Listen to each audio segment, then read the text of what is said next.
Champions লিগের quarter ফাইনালের প্রথম লেগের গতকাল রাতের ম্যাচটি ছিল পুরোপুরি আর্সেনালময়।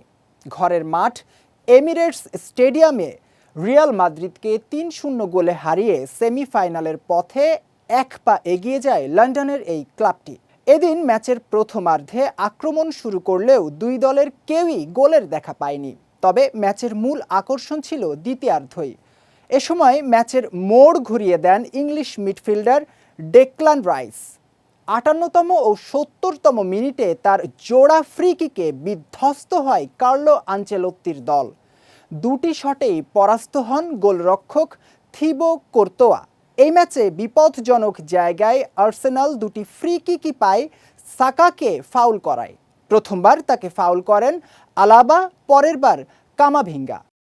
এরই মধ্য দিয়ে রাইস হয়ে যান চ্যাম্পিয়ন্স লিগের নকআউট পর্বে ফ্রি কিক থেকে সরাসরি দুটি গোল করা প্রথম খেলোয়াড়।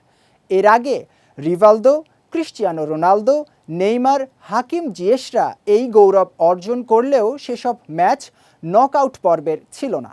তবে রাইসের জোড়া গোলে আর্সেনাল ঝড় তখনও থামেনি। এরপর ৭৫তম মিনিটে আর্সেনালের হয়ে রিয়ালের কফিনে শেষ পেরেক ঠুকে দেন মিকেল মেরিনো।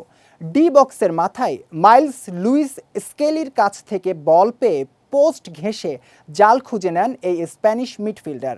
বাকি সময়ে এই ব্যবধান ধরে রেখে শেষ পর্যন্ত ৩-০ ব্যবধানের বিশাল জয় নিয়ে মাঠ ছাড়ে গার্নার্সরা।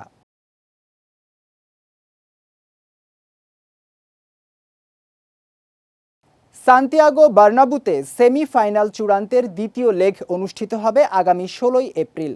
সেখানে আর্সেনালের এই দাপট রিয়াল মাদ্রিদ কিভাবে সামাল দেয় সেটাই এখন দেখার বিষয়।